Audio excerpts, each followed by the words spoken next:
नमस्कार मित्रांनो, आज आपण कुरकुरीत फ्राय भेंडी करणार आहोत। ही कुरकुरीत भेंडी तुम्ही स्टार्टरमध्ये किंवा जेवणासोबत पण खाऊ शकता। तर ते करण्यासाठी सर्वात आधी भेंडी स्वच्छ धुवून पुसून घ्यायची आहेत आणि भेंडीचे 4 काप करून घ्यायचे आहेत। अशा प्रकारचे काप करून घ्यायचे आहेत।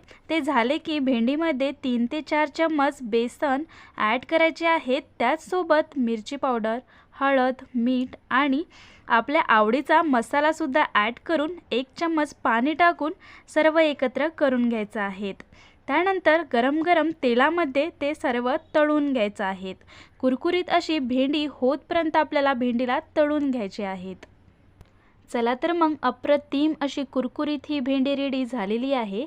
ही भेंडी तुम्ही एकदा तरी नक्की ट्राय करा आणि कशी वाटली नक्की कमेंट करा आणि जाता जाता चॅनलला देखील सबस्क्राइब फॉलो करा। भेटूया पुढच्या व्हिडिओमध्ये नवीन रेसिपी घेऊन। Thank you.